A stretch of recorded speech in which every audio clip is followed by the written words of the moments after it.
पे मिलाद शरीफ पढ़ने गया।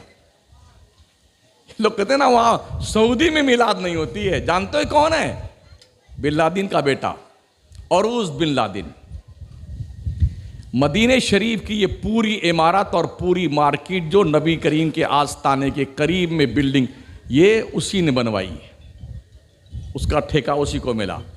मस्जिद जुमा के पास उसका बंगला है कई हजार स्क्वायर फीट पर। हर पीर और हर जुमेरात को महफिल मिलाद होती है। लोग कहते हैं ये हिंदुस्तान ही में मिलाद होता है। बुद्धू जी तुम्हें कुछ पता ही नहीं है कहां कहां मिलाद होता है। हाँ, मैं अरब की बात, शहर मदीना की बात करता हूं। मैंने मिलाद पढ़ी भाई साहब। मक्के में मिलाद एक नहीं दसियों जगह मैंने मिलाद पढ़ी है अरबियों के यहां। एक साल दुबई रहा हूं, शारजा, अबू धाबी, उम्मुल कुइन और अल जबील में। उसके अलावा दुबई में एक नहीं अरबियों की महफिल में रबीउल अव्वल के मौके में गया था, फिर एक साल रह गया वहां पर। अरबियों के महफिल में मिलाद पढ़ने का इत्तेफाक हुआ। हम क्या मिलाद वैसी करेंगे जैसी मिलाद वो करते हैं। ऊंट जबा करके लंगर बनाते हैं, नबी के नाम पे लंगर लुटाते खिलाते हैं लोगों को। यह मिलाद का तरीका उनका है। हम तो खुरमा लेके आते हैं, नहीं आते हैं। गलत थोड़ी कह रहा हूं, जो देखता हूं वही कहता हूं। हाँ, इसी खुरमे में जान निकली जा रही है हमारी। हमने 12 रबीउल अव्वल शरीफ के मौके पे दुबई की सरजमीन की सारी मस्जिदों को दुल्हन बनते देखा है। दुल्हन शेख ईसा बिन माने अल हुमैरी जो वजीर औकाफ थे, उनके घर पर भी मेरी मेहमान नवाजी हुई। हम 10-15 मौलाना गए थे उनसे मिलने के लिए। मिलाद के बारे में क्या क्या किताबें बंदे ने लिखी यार उसने। और उसका हुक्म था मस्जिद जितनी है दुबई में सारी मस्जिदों को सजाओ, नबी की आमद का वक्त है, बुक्का नूर बना दो। मगर ये जानबूझ के बेटे हिंदुस्तान में बदमाशी करते हैं। हाँ, सुन्नियों को बहकाने के लिए वो मिलाद होती है। हम क्या मिलाद करेंगे वैसे यार। चंद कुर्सियां लगा ली हमने और समझते हमने बड़ा तीर मार लिया। शायद इसकी एक वजह यह भी है, जब ज्यादा कोई चीज बहुत ज्यादा जलसे वलसे होने लगते हैं ना, तो लोगों की तवज्जो हट जाती है। यार रोज क्या कौन सुनने जाए जलसा। शायद ये भी वजह हो, क्योंकि लोग एक ही बात बार बार रेतते रहते हैं ना, और जुमले भी ऐसे इस्तेमाल करते हैं अपोजिट पार्टी के लिए जो ठीक नहीं होते हैं। भाई नाम ठीक है, मुहज्जब हमारी जबान हम क्यों खराब करें यार, हम क्यों खराब करें। हमारा काम है दलाइल की रोशनी में बात करना। अल्लाह के इज्जत की कसम, जो मैं बोलता हूं अपनी हर बात पर कुरान और हदीस से दलील रखता हूं। इसलिए पूरे मुल्क के हिंदुस्तान में अब तक किसी की मां ने दूध नहीं पिलाया ना कि वो सामने आए।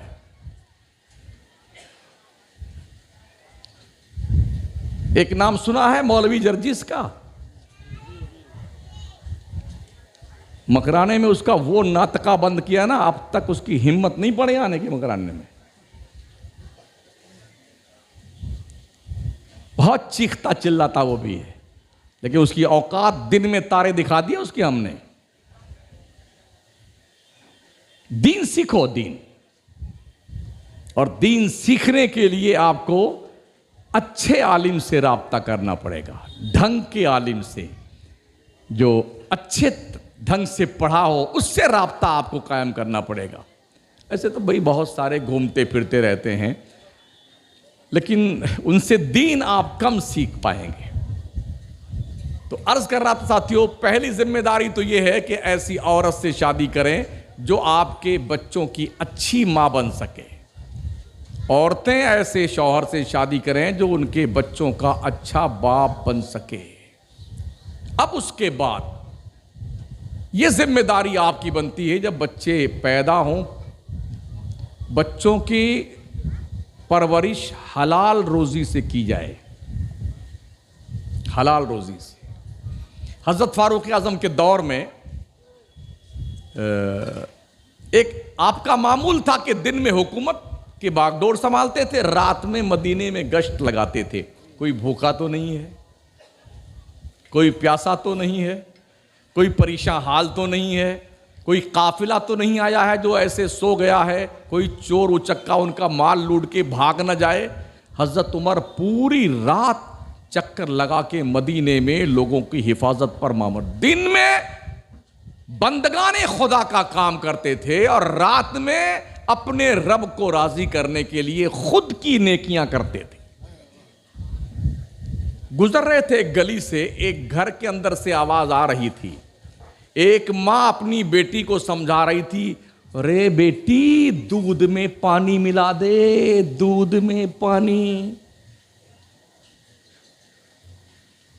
दूध में पानी मिला दे। हजरत उमर ने ये आवाज सुनी तो उसके गेट पे खड़े रहे, कहा मां ये कैसे मुमकिन है? अभी तो अमीरुल मोमिनीन ने ऐलान किया है कि कोई भी दूध में पानी नहीं मिलाएगा। पहले लोग दूध में पानी मिलाते थे, अब पानी में दूध मिलाते हैं। इल्ला माशाअल्लाह, अल्लाह जिसे बचाए। हाँ, पता ही नहीं चलता कि ये दूध है या पानी है। तो कहा मां ये मुझसे नहीं होगा। हजरत उमर ने ऐलान कर दिया है। तो मां ने क्या कहा, बेटी उमर देखने थोड़ी आ रहा है, अरे वो अपने घर में सो रहा होगा, चुपके से पानी मिला दे, दरवाजा भी अपना बंद है। तो बेटी ने कहा मां ये उमर ने अपने बाप का कानून नहीं बताया है, अल्लाह पाक का कानून बताया है। उमर नहीं देखता है, कानून जिसका है वो रब तो देख रहा है। हजरत उमर ने घर का निशान महफूज किया, आ गए वापस। दूसरे दिन फजर की नमाज के बाद अपने दरबार में तलब किया और अपने बेटे से एक ग्वालन के लड़की का रिश्ता तलब किया। मां अपने इस बच्ची का रिश्ता हमारे बेटे से कर दे, ऐसी लड़की जो अंधेरे में जब कोई ना देख रहा हो अल्लाह का ऐसा डर और खौफ रखती है। मैं चाहता हूं कि ये शहजादी मेरे घर में आए और इसकी गोद में जो बच्चे परवान चढ़े, ऐसे ही अल्लाह से डरने वाले बच्चे पैदा हो। ये तरबियत थी उनकी। हलाल रिज़्क का असर रहता है। अपने बच्चों को दीन के करीब लाने के लिए कुछ लालच दिया करो। अगर तुमने सूरह यासीन याद करके सुना दी तो हम तुम्हारी मन मर्जी के मुताबिक जहां बोलो वहां घुमाने ले चलेंगे बंबई में। हाँ, ये दिलाएंगे, वो कपड़ा दिलाएंगे, ये खिलाएंगे।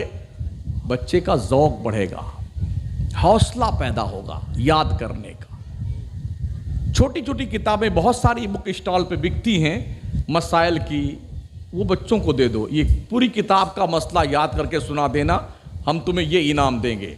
एक टारगेट, एक लक्ष्य मुतय्यन कीजिए, बच्चा वहां तक पहुंचने की कोशिश करेगा और चाहेगा कि मुझे वो इनाम मिले। इस तरह से बच्चों को आगे ले जाने की कोशिश करो। जिस तरह से बाबा फरीद की मां ने बाबा फरीद को अल्लाह की नमाज पढ़ने के लिए क्या रास्ता अपनाया था, सुना ना। मां ने कहा बेटे नमाज पढ़ा कर। कहा नमाज पढ़ने से क्या मिलता है? मां ने कहा शक्कर मिलती है, शक्कर। हम पढ़ेंगे नमाज। वजू करने गए तो मां ने मुसल्ला बिछा दिया, शक्कर की पुड़िया भी नीचे रख दी। मां के आदेशानुसार आकर के नमाज उनने पढ़ी, मुसल्ला उठाया, शक्कर की पुड़िया ली, खुश खुश चले गए खाते पीते। रोज का मामूल ये था, मां पांचों वक्त मुसल्ला बिछाती, शक्कर की पुड़िया रखती, बच्चे को अल्लाह के करीब लाने का ये खूबसूरत तरीका अपनाया।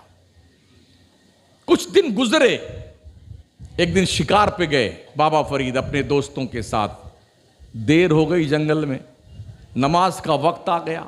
इधर मां बेचैन, कहा अल्लाह मेरा बेटा जंगल में शिकार करने गया है, परवरदिगार तुझे खूब पता है मैंने कितने जतन से उसको तेरे करीब किया है, नमाज पढ़ने की आदत डाली है। तू जानता है ना मेरे रब की उसके मुसल्ले के नीचे शक्कर की पुड़िया तू नहीं रखता, मैं रखती थी। मेरे मालिक, आज जब नमाज का वक्त हो रहा है, मेरा बेटा ज़रूर नमाज पढ़ेगा, और आज अगर उसके मुसल्ले के नीचे पुड़िया ना मिली शक्कर की, तो बेटा कहेगा माँ ने मेरे साथ धोखा किया है। मुसल्ला बिछा के माँ रोती रही अपने रब के दहलीज़े करम पर। बाबा फरीद ने कहा आओ दोस्तों नमाज पढ़ते हैं, तो दोस्तों ने कहा नमाज पढ़ने से क्या मिलता? कहा शक्कर की पुड़िया मिलती है। कहा तो हम भी पढ़ेंगे। जंगल में बिछा दिया मुसल्ला, सब नमाज पढ़ने लग गए। अब तक तो शक्कर की पुड़िया माँ रखती थी, आज अल्लाह ने फरिश्तों को हुक्म दे दिया है सिर्फ फरीद के मुसल्ले के नीचे नहीं, जितने नमाज पढ़ रहे हैं सबके मुसल्लों के नीचे शक्कर की पुड़िया रख दो। इस तरह से बच्चों को अल्लाह के करीब किया जाना चाहिए। हलाल से बच्चों की परवरिश की जाए, अच्छी तरबियत की जाए। बच्चों के सामने अपनी बीवी से झगड़ा मत कीजिए, लड़िए मत, गुस्से में आइए ना, इसलिए कि बच्चे बहुत हसास होते हैं। वो बोलते नहीं हैं मगर चेहरों की लकीरें पढ़ते हैं, वो आपका हाव भाव देखते हैं। एक मिसाल पेश कर दूं, बिल्कुल छोटा बच्चा जो 6 महीने का हो, ठीक है ना, आप अगर गुस्से में उसे अपनी तरफ तलब करें, हाथ बढ़ाएं, तो आपको देख के आपकी तरफ नहीं आएगा। लेकिन मुस्कुरा करके हाथ बढ़ाइए ना, तो वो भी आपकी तरफ लपकेगा। यानी वो भी पहचानता और समझता है कि बुलाने वाला मुझे गुस्से से बुला रहा है या प्यार से बुला रहा है। तो रोज अगर आप अपने घर में झगड़ा करते हैं तो आप ये भूल जाइए कि आपके बच्चे आपके वफादार बनेंगे। वो इतने चिड़चिड़े बन जाएंगे ना, इतने चिड़चिड़े कि आप सोच नहीं सकते हैं। डरते डरते डरते इख्तिताम तक पहुंच रहा हूं मैं, 5-10 मिनट और पढ़ लीजिए। अपने बच्चों को इतना खूबसूरत माहौल दीजिए जहां बच्चे फ्रेंकली होकर के खुश खुश रह करके जिंदगी गुजारें। प्यारे करीम आका सल्लल्लाहु अलैहि वसल्लम के प्यारे दीवानों, घर में आप जब गुस्से में रोज दाखिल होते हैं ना, तो फिर जानते हो क्या होता है? बीवी भी दुआ मांगती है, अल्लाह करे मेरा शौहर बाहर ही रहे। बच्चे भी दुआ में, अल्लाह करे मेरा बाप बाहर ही रहे। जब आता है फिरौन बन के दाखिल होता घर में। अगर आप मोहब्बत और प्यार से घर में दाखिल होंगे ना, जब तक आप बाहर रहेंगे आपकी बीवी दुआ, अल्लाह मेरे शौहर को खैरियत से रखना। बच्चे दुआ में, अल्लाह मेरे बाप को खैरियत से रखना, खैरियत से लाना। दोनों दुआ में कुछ फर्क लगता है आपको? मैंने बीच में एक बात की थी ना कि औरतों से गुजारिश है अपने शौहरों के लिए बद्दुआ मत किया करो। कभी कभी दुआएं बहुत जल्दी कबूल हो जाती हैं। एक औरत का वाकया मैं पढ़ रहा था, 2-3 बच्चे हो जाने तक भी वो लड़ती रही अपने शौहर से, ये लाओ वो लाओ। हमारे नबी अलैहिस्सलाम इरशाद फरमाते हैं, उन औरतों से अल्लाह की पनाह जो अपने शौहरों को वक्त से पहले बूढ़ा कर देती हैं। हदीस शरीफ का मफ़हूम, मतलब ये आमदनी 10,000 की है और मुतालबा बेगम का 15,000 का है। ये लाओ ये लाओ, जैसी जंपर है उसी की मैचिंग की शलवार, उसी की मैचिंग का दुपट्टा, और फिर जूती भी उसी रंग की, बिल्कुल हाँ एकदम सेटअप ढंग से होना चाहिए। तो 15,000 रुपया कमाता बेचारा, वो सब घुस जाता इसी में। तो ऐसी एक खातून थी जो अपने शौहर पर मुसीबत बनी रहती थी, रोज रोज गाली बकती, और वो बेचारा शौहर कुछ नहीं बोलता। बेगम मैं कोशिश कर रहा हूँ, मेहनत कर रहा हूँ, अल्लाह ने अगर वुसाअत दी तो हम तुम्हारा ये शौक़ भी पूरा करेंगे, ये भी ला के देंगे। मगर वो रोज गाली बकती, रोज बद्दुआ करती अपने शौहर को। बेचारा कभी खा के घर से जाता, कभी भूखे भाग जाता डर के मारे कि थोड़ा बीबी की बात सुनने से बच जाएं। हमने देखा है दुबई में, जो यहां आकर के ना बड़ी डींगे मारते हैं कि मैं बहुत वहां फार्म में रहता हूं दुबई में, दो घंटा किसी के घर में पानी भरते हैं, किसी की 2 घंटा रोटी बनाते हैं, किसी की गाड़ी को धुलाई करते हैं, गार्डन में पानी लगाते हैं, किसी शेख साहब की बोरी जो है गेहूं की कमर पे लाद करके उसके घर पहुंचाते हैं, और फिर यहां आते तो काला टाइट करके दुबई कमा रहा था मैं। ढोते ढोते कपड़ा फट जाता है पीठ का। ओ बच्चों, तुमको अभी एहसास नहीं कि बाप कितनी मशक्कतों से बच्चों को पालता है, कितनी मेहनत से पालता है बच्चों को, तुम्हें एहसास नहीं। उस दिन एहसास होगा जब तुम तुम्हारे बच्चों को पालोगे। समंदर पी के चुपचाप रहता है, सब सुनता है, सब हजम कर जाता है, कुछ नहीं बोलता है बाप। बुढ़ापे में भी बाप अगर तुम्हें फल तो नहीं दे सकता है, मगर उसकी छांव में बैठने से आराम जरूर मिलता है। पूछो उन घर वालों से जिनके मां बाप चले गए, सुनसान सा लगता है। जब याद आ जाती है ना मरे हुए बाप की, तो आंखें छलक पड़ती हैं। मां की याद आ जाती है तो दिल तड़पने लगता है। ये अल्लाह की बहुत बड़ी नेमत है दोनों। 2 साल पहले मैं गया था उम्रा करने के लिए, मक्का शरीफ गया तो इधर लखनऊ में हमारे वालिद साहब एडमिट हो गए। मदीने शरीफ पहुंचे, 4 दिन हुआ था, लखनऊ में इंतकाल हो गया। न जनाजा न मिट्टी, कहीं नहीं आ सके हम। अब तक 2 साल है, रोज इसकी कसक रहती, काश मैं मौजूद रहता, अपने हाथ से नहलाता, कफन पहनाता, जनाजा पढ़ाता, कब्र में उतारता, मगर नहीं हुआ ये। आज एहसास है इस बात का। कभी कभी रातों में आंखें छलक पड़ती। कभी एहसास होता है आपको अपने बाप के मरने के बाद कि मेरा बाप हमारे लिए क्या करके गया है। 4 बात भी सुनाती है औलाद मां बाप को, गालियां बकती है। कितने कमीने ऐसे भी दिखे मां बाप को जूते से मारते हैं, डंडे और लाठी से मारते हैं, धक्का मार के घर से बाहर निकाल देते हैं। इंतजार कर तू तेरी औलाद का, जो तू अपने बाप और मां के साथ करेगा ना, सेम यही किरदार तेरी औलाद तेरे साथ करेगी। मेरे करीम आका ने फरमाया, इअमल माशीता कमा तदीनो तदान, जैसी करनी वैसी भरनी। जैसा करोगे वैसा ही तुमने भरना होगा। तो वो खातून रोज अपने शौहर को टॉर्चर करती थी। एक दिन उस शख्स ने हिम्मत जुटा करके एक लेटर लिखा, बहुत लंबा सा। लिखने के बाद में उसको चुपके से ड्रॉ में रख दिया और घर से बाहर निकला कमाने के लिए। तो बीवी ने फिर 4 सौगात सुना दी, अल्लम गल्लम, और साथ ही ये कह दिया, अल्लाह करे तेरा एक्सीडेंट हो जाए। ये कबूलियत की घड़ी थी। इधर उसने कहा, उधर अल्लाह ने कबूल कर लिया। घर से दूसरे मोहल्ले में गया, कार ने टक्कर मारी, गिरा और शौहर मर गया। खबर पहुंची मोहल्ले में, इन्हें पता चला बेगम साहिबा को कि गुड्डू के पापा का तो इंतकाल हो गया है।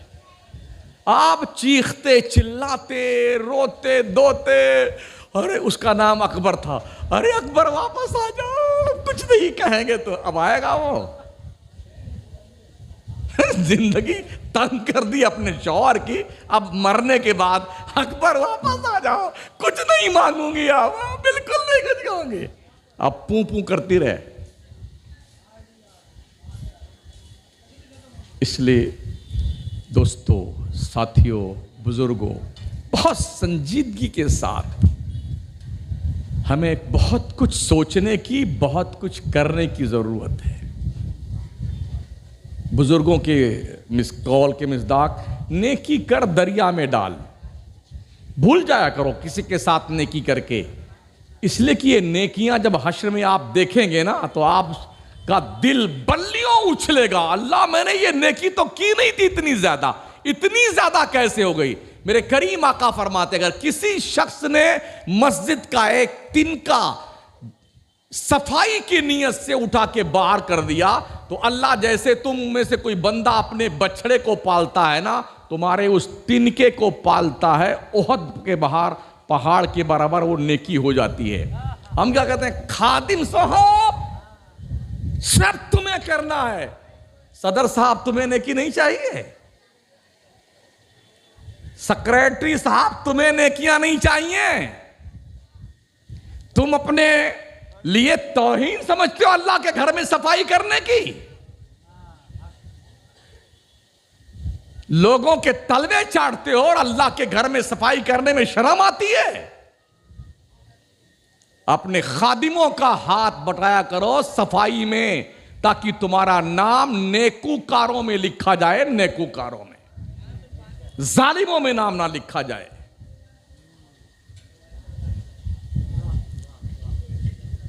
अल्लाह ने कोई ओहदा हमें और आपको दिया है ना, उस ओहदे का मिसयूज नहीं करना चाहिए। ये कलम है ना, अगर किसी को ये कलम की ताकत मिल जाए तो खुदा के लिए इस कलम को किसी की जिंदगी बचाने के लिए ही चलाना, वरना ये 4 अंगुल का कलम जब चलता है ना तो 4 हाथ की तलवार से ज्यादा काम करता है। ये वो 307 का केस ऐसे बना के लिख दिया ना, अब जाइए आप, ये कलम ही करता है ना। पुलिस वाले क्या करते हैं, आप कुछ भी कर लीजिए, ऐसे 2-4 लाइन लिख दिया, गए काम से आप। तो ये कलम अगर किसी को मिल जाए ना तो इस कलम का मिसयूज मत करना किसी के लिए, इसका सही इस्तेमाल करना। इसलिए कि मेरे रब ने इस कलम की कसम उठाई है, नून वल कलमी वमा यस्तुरून, कसम है कलम की और कलम जो कुछ भी लिखता है। अल्लाह ने इसकी कसम उठाई है। कसम यूं नहीं उठाई जाती है। तो अपने बच्चों को मोबाइल देने के बजाय ये कलम दो, कलम। मैं समझता हूं कि ये 1.5 घंटे की तकरीर कुछ तो पल्ले पड़ी होगी। अल्लाह अमल की तौफीक बख्शे। अस्तगफिरुल्लाह रब्बी मिन कुल्लि ज़ंबि व अतूबु इलैह। ला इलाहा इल्लल्लाह मुहम्मदुर रसूलुल्लाह। वस्सलामु अला मन इत्तबा।